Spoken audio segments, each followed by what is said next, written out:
إن الحمد لله نحمده ونستعينه ونستغفره ونعوذ بالله من شرور أنفسنا ومن سيئات أعمالنا من يهده الله فلا مضل له ومن يضلل فلا هادي له أشهد أن لا إله إلا الله وحده لا شريك له وأشهد أن محمدا عبده ورسوله اللهم صل وسلم عليه وعلى آله وصحبه ومن دعا بدعوته ومن سار على نهجه نوينا التعلم والتعليم والتذكر والتذكير والنفع والانتفاع والإفادة والاستفادة والحث على التمسك بكتاب الله وسنة رسوله والدعاء إلى الهدى والدلالة على الخير ابتغاء وجه الله ومرضاته وقربه وثوابه سبحانه وتعالى. أما بعد. Jamaah salat subuh Masjid Ar-Rayyan yang dirahmati Allah, alhamdulillah wa syukurillah. Di pagi hari ini kita mendapatkan nikmat dari Allah, bisa melaksanakan salat subuh dengan berjemaah.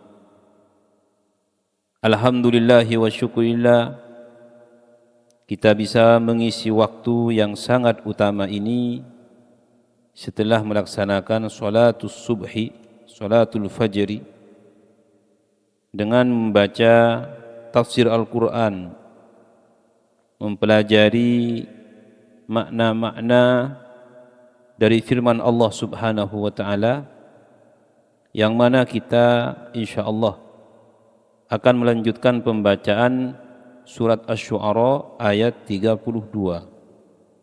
Syu'ara ayat 32.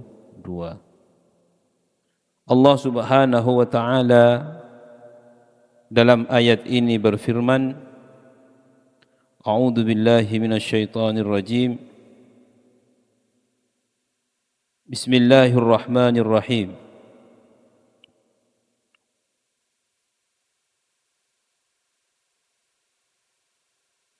Fa'alqa 'asahu. Ini adalah lanjutan dari ayat yang kemarin sebelumnya, di mana Nabi Musa alaihi salam mendatangi Fir'aun. Kemudian terjadilah di istana Fir'aun itu dialog, yang mana dialog ini sampai kepada tantangan yang disampaikan oleh Nabi Musa alaihi salam untuk membuktikan bahwa apa yang ia bawa dari risalah,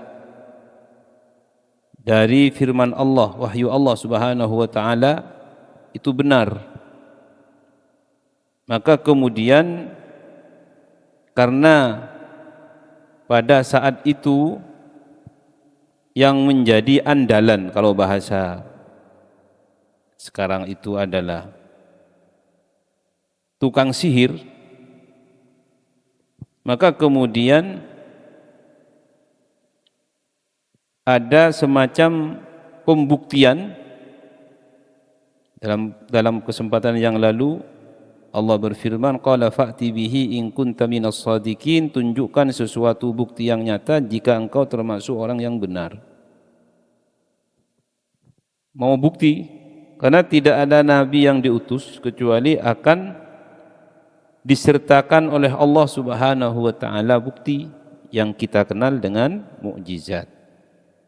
Demikian pula orang soleh itu juga dibuktikan oleh Allah subhanahu wa ta'ala dengan kesalehannya,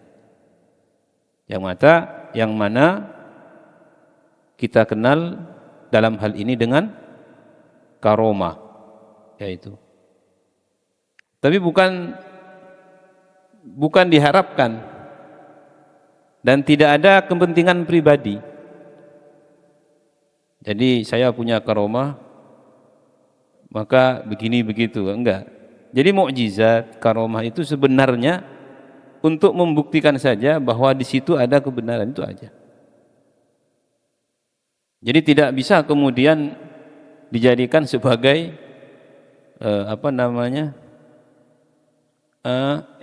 legitimasi kalau bahasa sekarang. Legitimasi, memposisikan dirinya bahwa saya adalah orang yang berhak begini, berhak begitu. Nah, ini salah besar ini. Dan salah kaprahnya juga kadang diperjualbelikan ya. Karomah ini, karomah itu. Nauzubillahi min dzalik. Jadi orang soleh pun itu oleh Allah diberi kelebihan itu dalam rangka supaya mereka di mata orang-orang yang didakwahi itu ada bukti nyata sehingga siapapun yang mampu melihatnya tidak mungkin dia mengelak. Makanya mukjizat dikatakan mukjizat karena tidak mungkin dilawan. Takjiz kalau dalam bahasa Arabnya itu tidak mungkin dilawan. Jadi siapapun yang melihat mukjizat itu mesti hati nuraninya mengakui, iya, saya nggak bisa, iya dia. Siapapun yang melihat karomah itu pasti hatinya mengakui.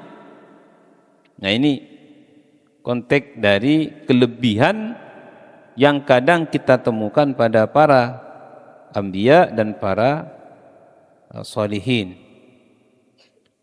Nah kalau selain itu bukan kelebihan yang masuk ke dalam kategori mukjizat atau karomah, tapi bisa bermakna sihir, bisa bermakna maunah. Ada orang biasa, orang awam biasa tapi punya keistimewaan itu maunah. Maunah. Ada orang jahat tapi punya keistimewaan, bisa melakukan sesuatu yang tidak bisa dilakukan orang biasa. Ini namanya sihir. Sihir, ada orang nggak sholat, nggak ngaji, kalau ke Islam itu nggak suka, tapi dia punya keistimewaan. Tahu ini, tahu itu. Nah ini sihir namanya. Atau kalau bukan sihir itu adalah berkat atau hasil dari latihan. Bisa juga. Jadi siapapun bisa melakukan itu. Yang penting mau berlatih dan mau mengikuti tata caranya. Jadi tidak terikat dengan dia mau sholat, nggak mau sholat, enggak. Yang penting dia mau melakukan latihan itu, maka dia akan mendapatkannya. Kalau kita kenal tuh kesaktian. Ya kan begitu. Orang soleh bisa juga seperti dia. Ya orang nggak soleh pun bisa juga.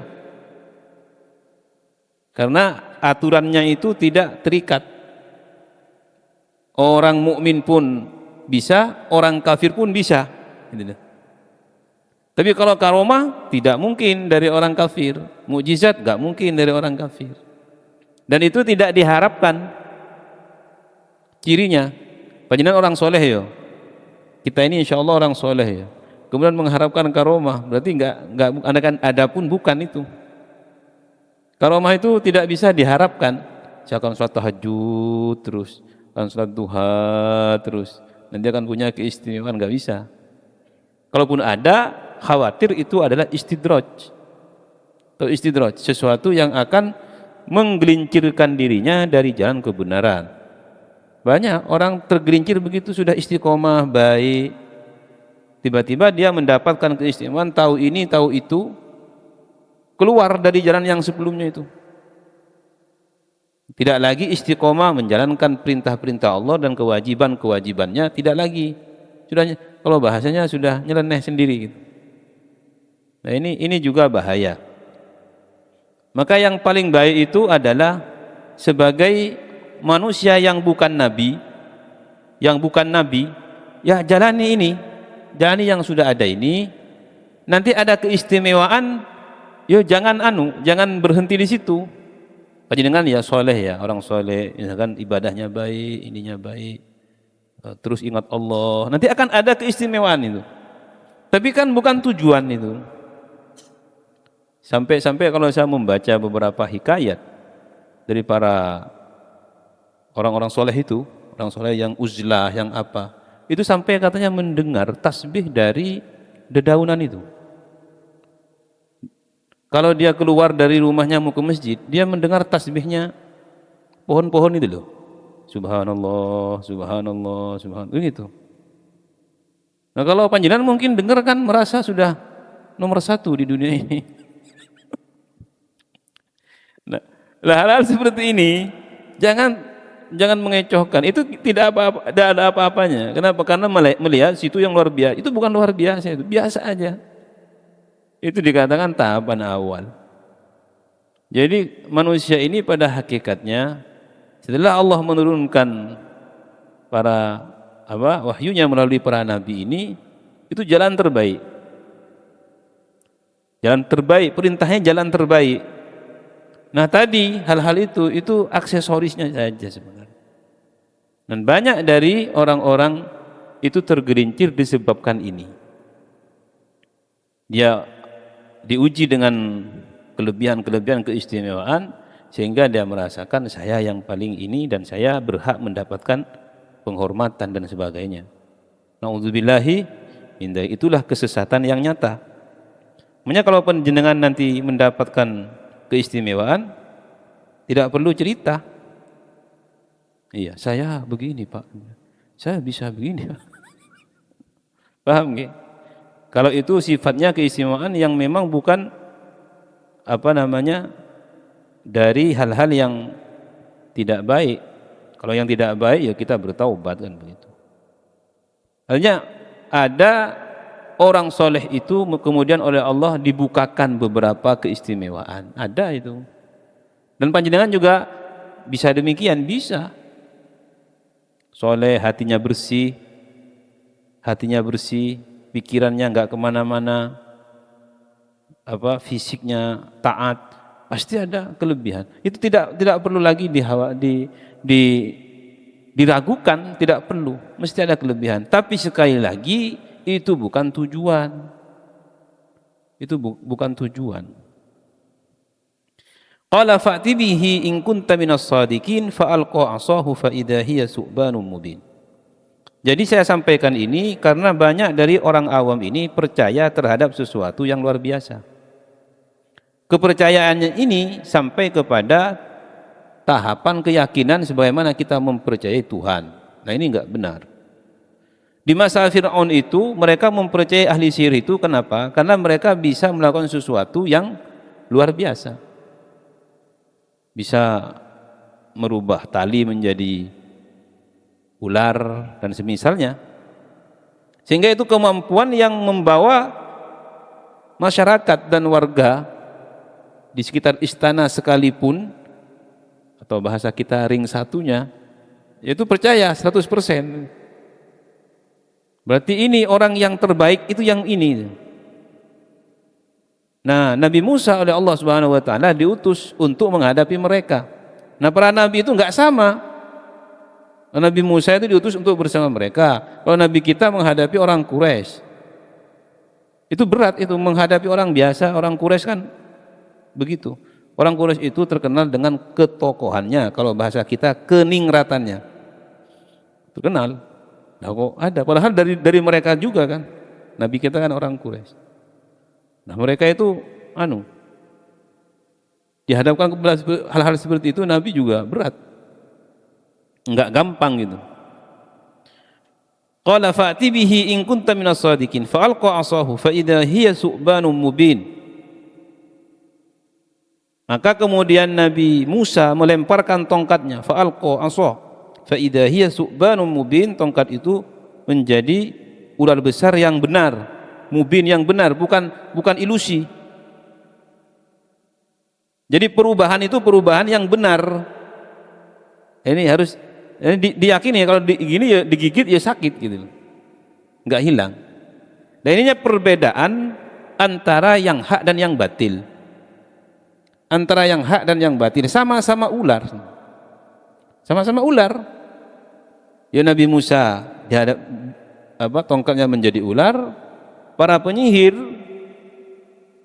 menjadi ular juga, jenisnya sama, Tapi yang satu benar, hak, yang satu salah, batil. Nah, perbedaannya di mana? Yang ini benar, kan benar ini, ular benar ini.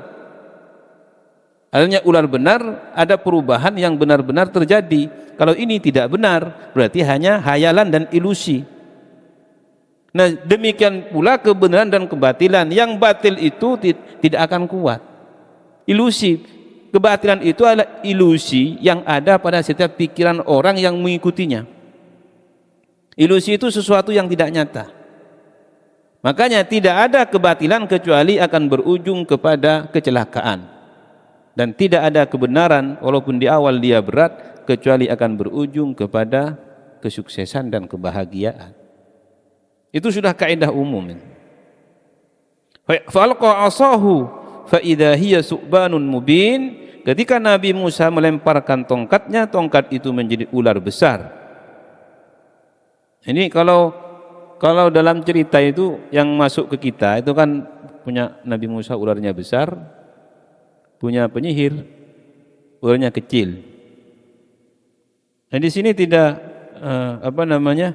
tidak disebutkan yang kecil-kecil ini. Hanya disebutkan ularnya Nabi Musa besar gitu loh. Itu. Nah, di ayat lain disebutkan bahwa mereka itu juga melemparkan tongkat, ya, ada yang mereka temali, karena mereka juga menggunakan istilah sekarang itu sarana, Pak. Menggunakan sarana untuk menjadikan ular itu. Ada yang pakai tongkat, ada yang pakai tali, ada yang pakai ikat pinggangnya. Kalau Nabi Musa kan tongkatnya. Nah, tongkat ini bukan, Nabi Musa tidak tahu kalau tongkat ini bisa berubah ular, enggak tahu. Maka bedanya di situ. Kalau panjenengan bawa sesuatu kan begini. Ini adalah, itu bedanya, paham nggih? Nabi Musa bawa tongkat itu, dikatanya ketika ditanya Allah, Musa itu tongkat apa? Oh, ini tongkat bisa berubah ini. Enggak begitu. Ini untuk menghardi kambing kan begitu. Atawakkau alaiha biha ala ghanami. Atawakku alaiha wa husyu biha ala ghanami. Saya kalau bawa tongkat ini penting karena kalau kemana-mana saya bisa nyandar, bisa. Ya kalau saya anulah. Nah, ini jadi tidak meyakini tongkat ini akan menjadi ular besar, akan bisa membelah lautan. Enggak ada, tongkat biasa. Jadi andai kan diambil orang lain ya biasa. Ini tongkatnya itu loh. Saya untuk bersandar, untuk kalau saya jalan juga enggak jatuh. Kemudian untuk kambing saya. Ini kan fungsi tongkat secara umum begitu. Orang tua kalau tongkat kan begitu kan. Bukan gaya-gayaan itu, Pak. Jadi pertama sunnah.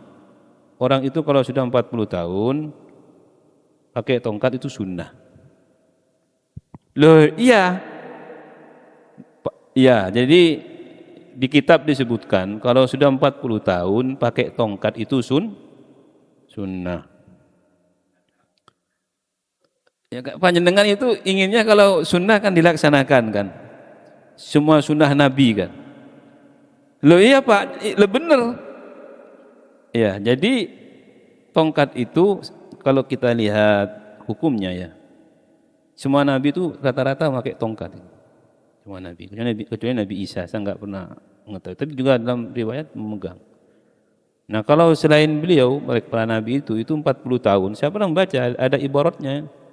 Itu setelah 40 tahun megang tongkat walaupun nggak sakit tongkatnya ya, HP ya.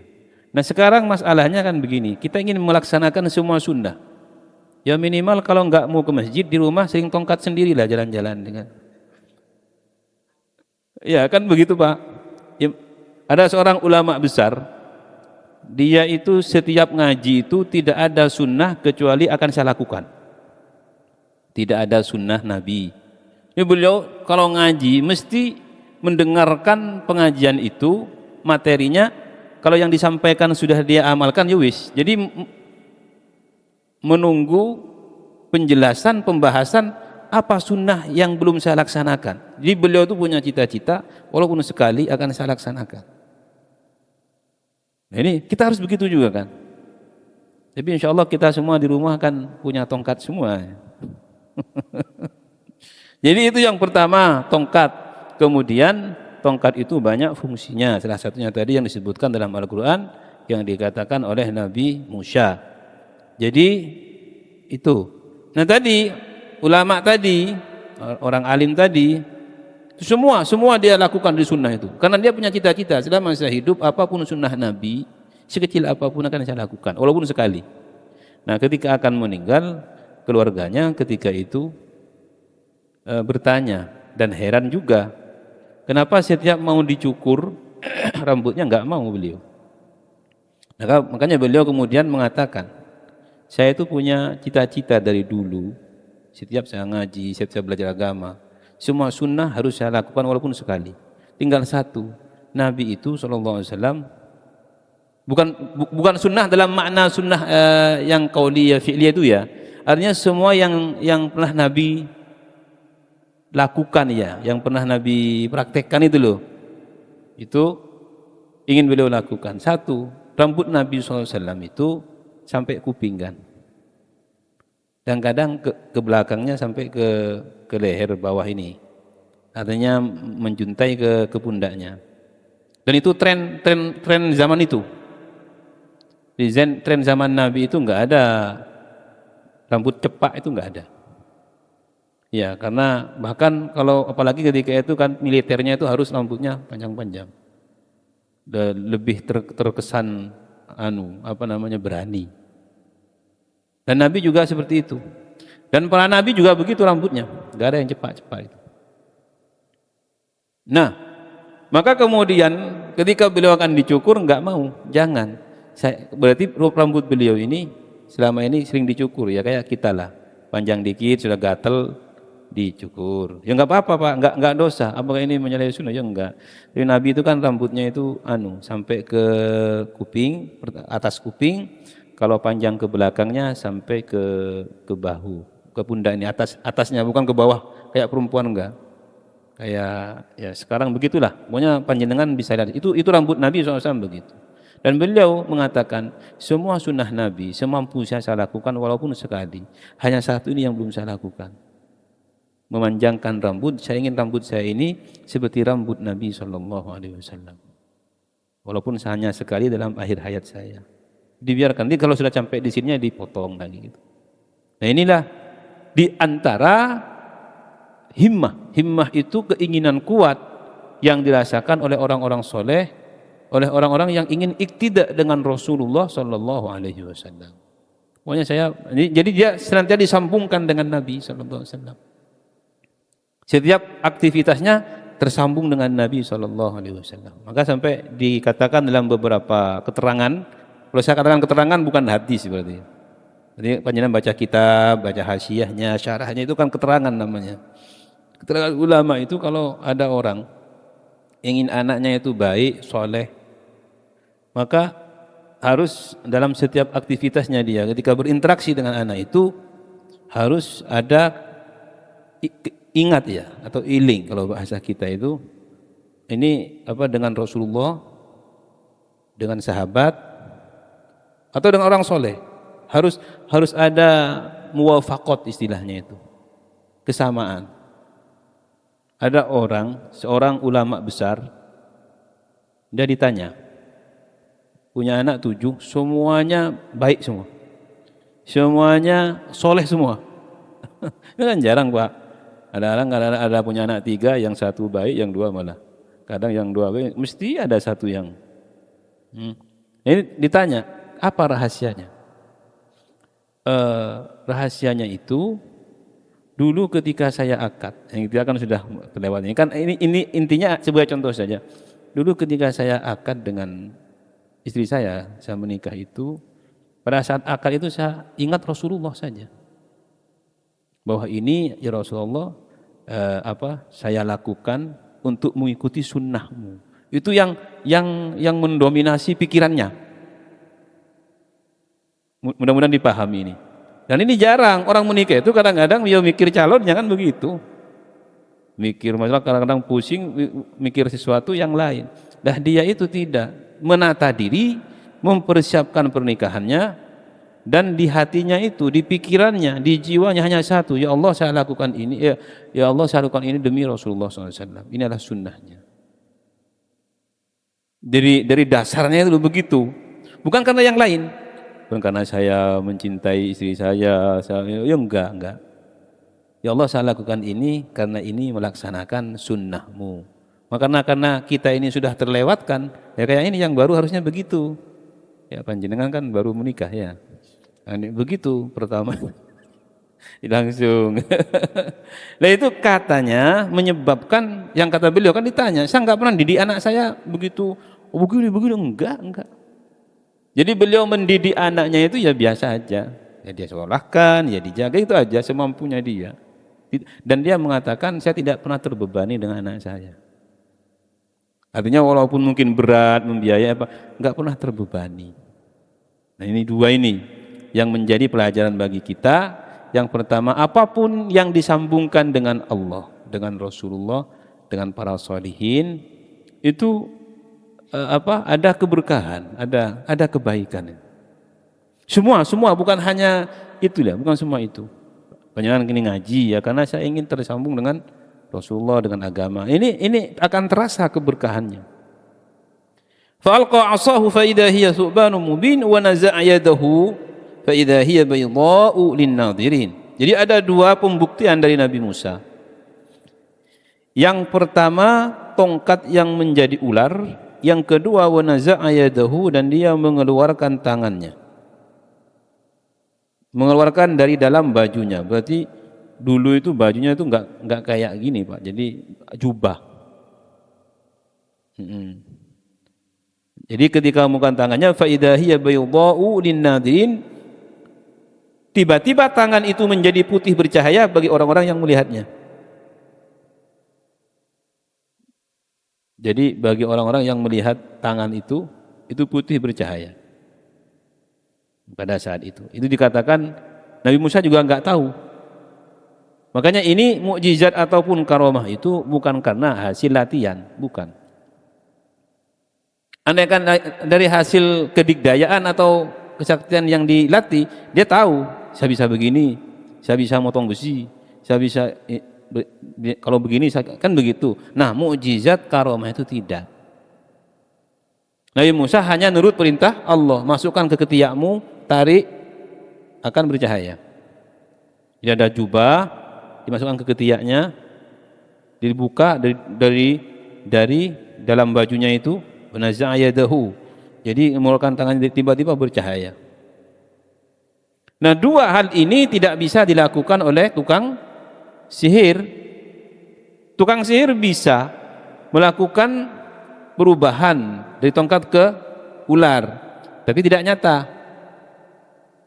Jadi ular ini andaikan dia hampiri tidak akan membahayakan punya tukang sihirnya ini, karena enggak nyata. Kalau yang Nabi Musa nyata. Yang kedua, ketika Nabi Musa melakukan tangannya bercahaya, tidak ada satupun dari mereka yang mampu melakukan itu. Makanya mukjizat itu takjiz, sesuatu yang tidak mungkin dilawan. Kalau masih bisa dilawan, bukan mukjizat namanya.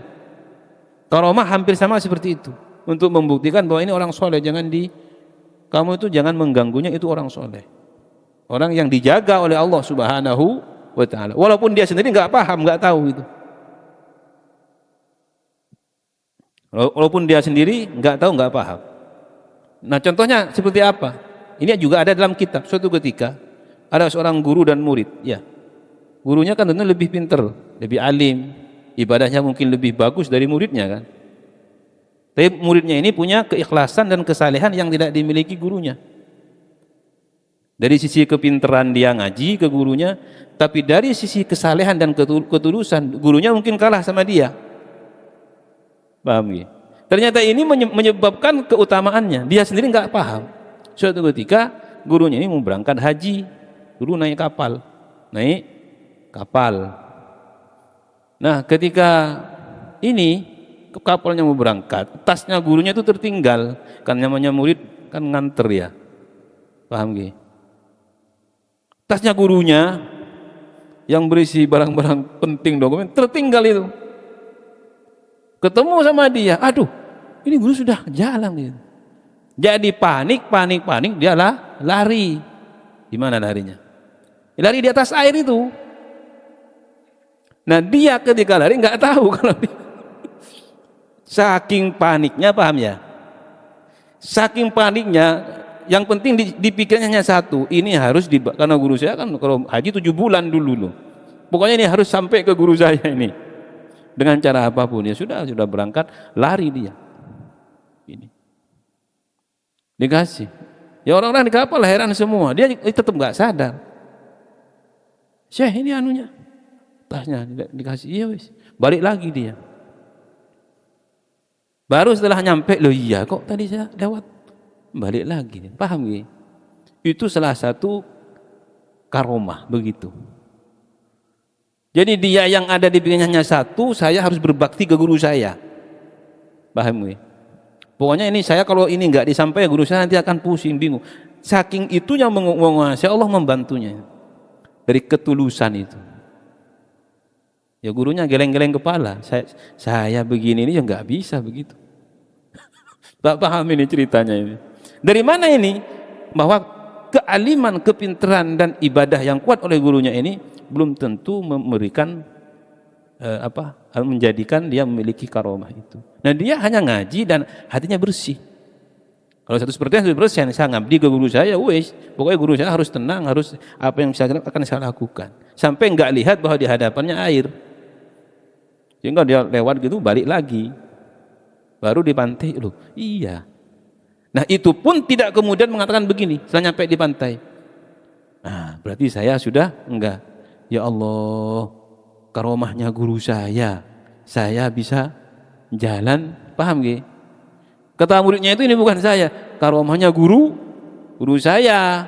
Kata gurunya, ya Allah, saya pintar, alim, sudah bisa ngajar begini, kalah ke murid saya. Dalam hal keikhlasan maksudnya, dalam hal berkhidmah, dalam hal pengabdian, kalah saya, kalah. Jadi saling memberikan keistimewaan itu artinya sama-sama orang baik. Kalau sama-sama nggak baik, sama-sama mengklaim, tahu itu gara-gara saya. Kata satunya itu gara-gara. Jadi kalau orang baik itu begitu, sama-sama nggak mengklaim, bukan saya itu. Nah begitu, paham gak? Nah, wa naza'a yadahu fa idza hiya baydha'u lin-nadhirin qala lil mala'i hawlahu inna hadza la sahirun alim. Fir'aun, nah Fir'aun, dia ada Fir'aun, ada Musa, ada tukang sihir. Nabi Musa sudah mengeluarkan tangannya yang putih itu, maka kemudian Fir'aun berdiri dan berkata, qala lil mala'i, kepada para pemuka di sekelilingnya, haulahu, qala lil mala'i haulahu inna hadza la sahirun alim. Ini Musa ini sesungguhnya seorang penyihir yang pandai. Kata-kata ini menunjukkan bahwa Fir'aun mengakui bahwa ular yang dari tongkatnya Nabi Musa ini bukan ular yang seperti dari tongkat-tongkat para penyihir itu. Mengakui itu. Loh, ini kok bisa begini? Ini pasti sihir dan dilakukan oleh orang yang pandai dan ahli. Berarti dia juga sama dengan penyihir. Nah kalau sama dengan penyihir berarti harus ada di bawahan saya. Karena kategori penyihir ini masih ada di bawah saya. Kata Fir'aun kan begitu. Dia kan Fir'aun memang raja. Maka kemudian yang pertama itu, kemudian dia ingin menjadikan rakyatnya itu tidak percaya kepada apa yang dilihat oleh dirinya dan mereka. Yuridu ay yukhrijakum min ardikum bisirri. Maka kemudian Fir'aun mengatakan agar Musa ini tidak dipercaya, kamu jangan percaya, dia hendak mengusir kamu dari negerimu dengan sihirmu. Dengan sihir Musa, bukan sihir. Jadi Musa itu kan orang anu aslinya ya. Orang mana Musa itu? Iya, tinggal di Mesir kan hanya di anu kan, di Nil itu. Dia itu sebenarnya sudah masuk ke daerah-daerah Syam itu, Palestina itu aslinya dari sana. Baru kemudian dihanyutkan sungai Nil itu ke Mesir itu. Nah Musa ini kan di Mesir juga ketika itu ada Bani Israel kan. Nggih. Jadi ini artinya zaman Musa ini setelah zaman Nabi Nabi Yakub ya. Nabi Yakub ke bawah itu jauh sudah. Berarti ada komunitas di Mesir itu Bani Israel. Dan Musa ini termasuk dari itu, bukan Kipti maksudnya. Orang asli Mesir itu kan namanya Kipti. Orang Kipti ada sekarang.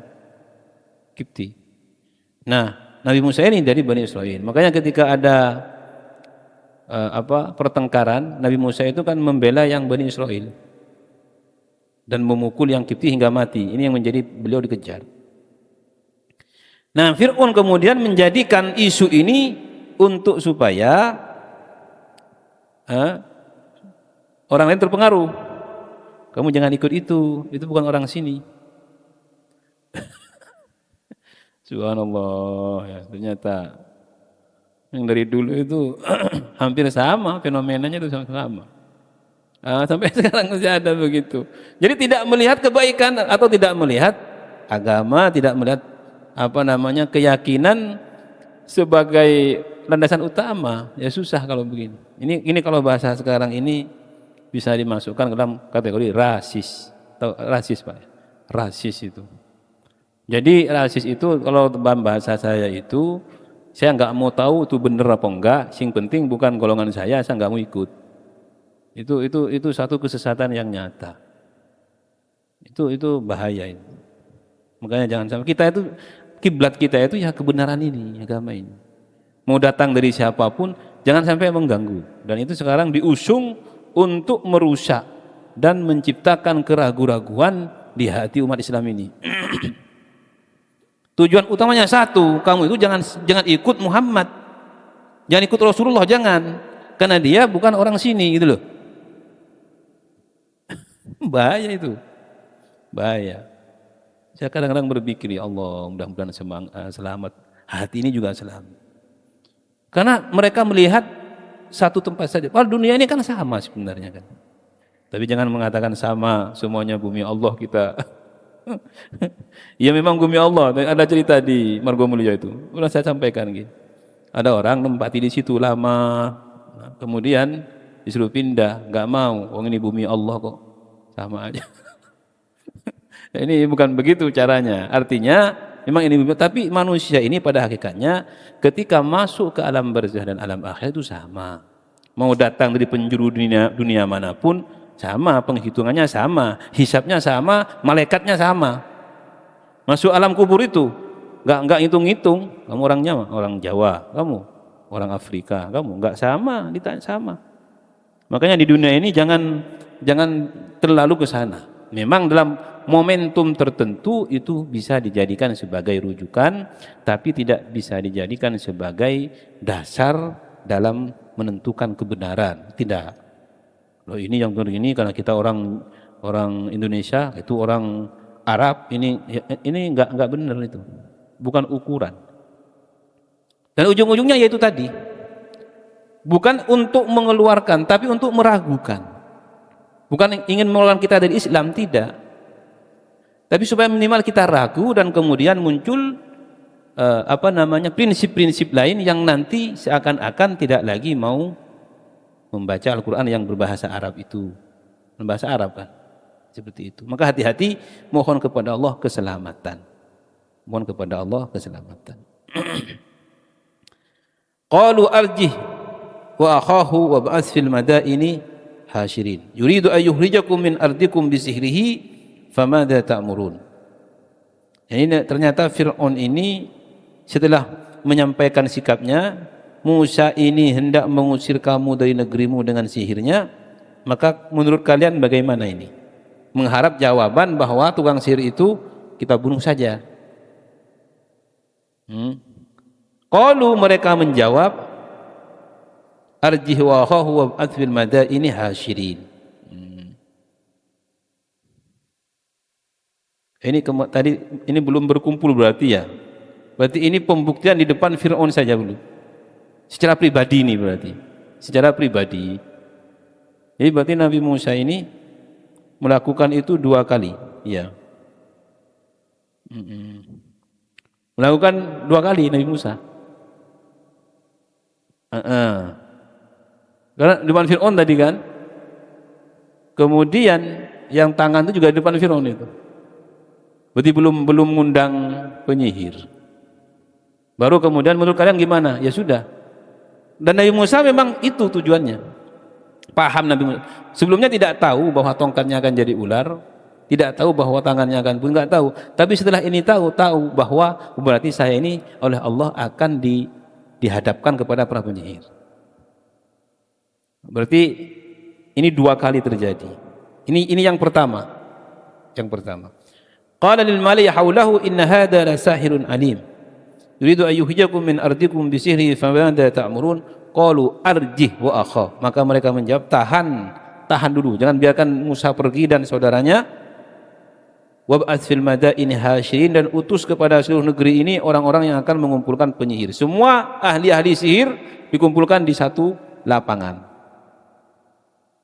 Fil madain. Madain itu jamak Madinah ya, madain, tempat-tempat atau negeri-negeri, daerah-daerah di Mesir ini semua yang memiliki ahli sihir yang handal hendaklah datang pada waktu tertentu. Yaitu kabikulli saharin alim. Pasti kalau kita beritahu mereka akan mendatangkan penyihir yang pandai-pandai kepadamu. Penyihir sahar itu penyihir yang pandai-pandai. Alim, yang tahu, yang paham. Ini menyebarkan undangan. Yaitu kabikulli saharin alim. Fajumi'as saharatu limiqati yaumin ma'lum.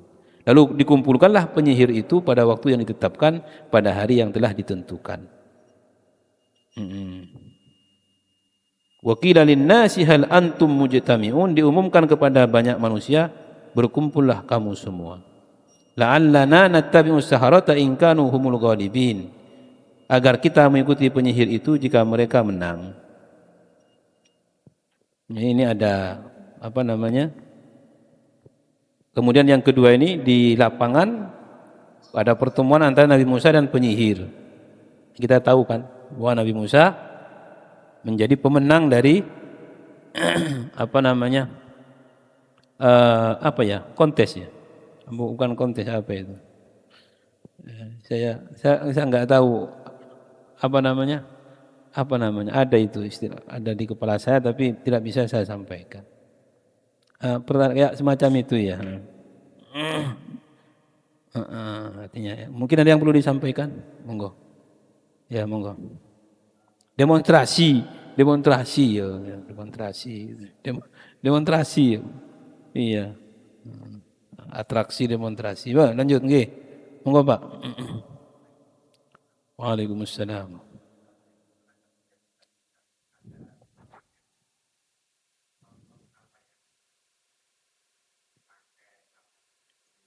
Sunnah ya. Ya, kita semua sebenarnya ya. Kita semua.